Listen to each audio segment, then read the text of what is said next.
අධ්‍යාපන අමාත්‍යාංශයෙන් යම් තීරණයක් ගත්තොත් 16 වෙනිදා පාසල් ආරම්භය ගැන ඒකට කිසිදු බලපෑමක් වෙන්නේ නැහැ. මෙතනදී ඉදිකිරීම කිසි දෙයක් වෙන්නේ නැහැ.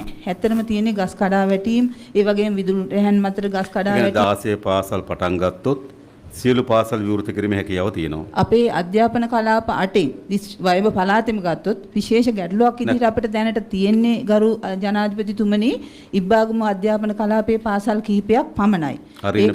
ඔව්. එතනදී පාසල් 7ක් හඳුනාගෙන තියෙනවා ප්‍රවේශ මාර්ග අපහසුතා සහ දැන් අපි ගත්තොත් කුරුණෑගල දිස්ත්‍රික්කේ නේද? ඔව්.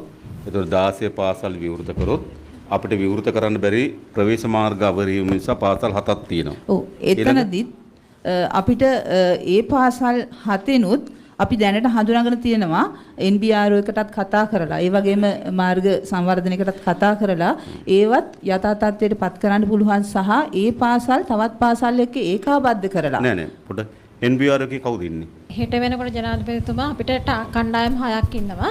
මම ඒකෙන් කණ්ඩායම් එකක් පාසල් වලට යොමු කරන්න බලාපොරොත්තු වෙනවා. තව කණ්ඩායමක් මාර්ග වලට යොමු කරන්න වෙනවා. ඊටු 4 මේ කඳවුරු විදිහට නායම් පරීක්ෂාවට ලක් කරන්න තියෙන යොමු කරන්න බලාපොරොත්තු වෙනවා. එහෙම කරලා මම සති 2ක් වගේ කාලයකින් ඇත්තටම උපරිම try කරනවා මේ නායම් විදිහට මේ අපට තියෙන තව 101ක්.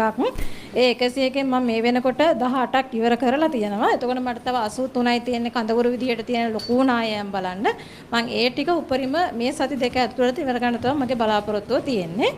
එතකොට ගරු ජනාධිපතිතුමනි අපේ NBRO එකේ ජියොලොජිස්ට් කෙනෙක් එක්ක මට තව වෙනත් ආයතනයක නිලධාරියෙක් කපල් කරන්න පුළුවන් මේ වෙලාවේ. හැබැයි මොකද මේ report එකට වගකීම සහ වගවීම් අපි නිසා. ඒතකොට මේ වෙනකොට මට water resource board එකෙන් නිලධාරීන් දෙන්නෙක් ඉන්නවා. මට තව 5 දෙනෙක්ගේ හිගතාවයක් තියෙනවා. මම ඒක කැම්පස් එකත් එක්ක කතා කරපුවාම ඔව් පෙරදින කැම්පස් එකේ අපිට මේ මට දැනට ආවේ නැහැ උත්තරේ. මම හිතනවා මට හෙට වෙද්දී ෆයිනලි එකේ ළමයි උනත් ගැටලුවක් නැහැ. ඉතින් කැමැත්තෙන් ඉන්න ඕනේ ළමයි. නෑ සර් මේ ඕගොල්ලෝ ගන්න නැහැ කියන චෝදනාව තමයි අපිට ආවේ. නෑ සර් ගන්න නැතිකම නෙමෙයි තියෙන්නේ. අපේ නිලධාරියෙක් එක්ක අපිට වෙන ආයතනයක් යොමු කරන්න. එයාට සහතික කිරීමේ බලය නැහැනේ. තියෙන්නේ අපිට නේ. ඔව් සහතික කිරීමේ බලය ඔබතුමීලාට තියෙන්නේ. තියෙන්නේ. හැබැයි සහතිකින් බලය අපි වෙන කාටවත් පවරන්නත් බෑනේ. බෑ.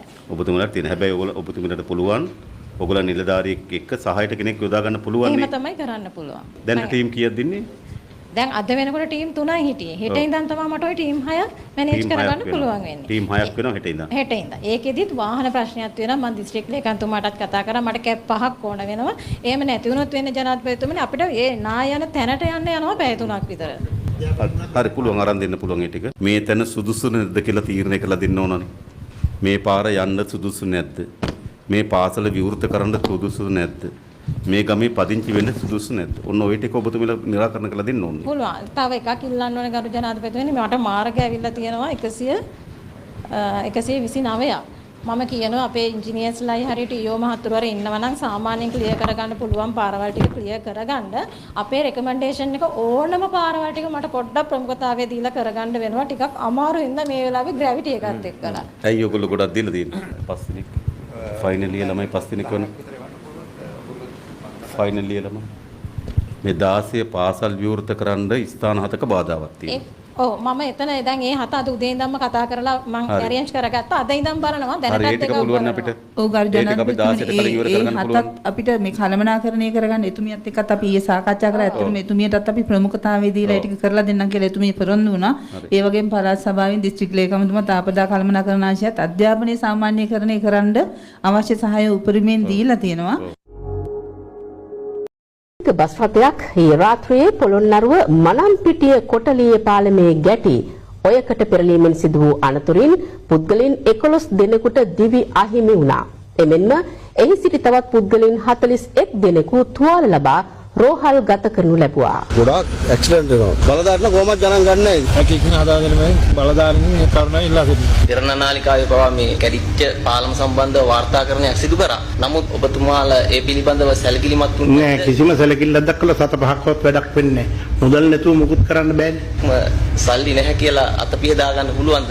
නෑ. ඉතින් විකල්ප ක්‍රමයක් ඔබතුමාලගේ සල්ලි හොයන්න තියෙනවා නම් ඒක මට කියන්න. එතකොට ඒක ටක් ගාලා අපි කරනවා. පෞද්ගලික බස් රථයක් ඊ රාත්‍රියේ පොළොන්නරුව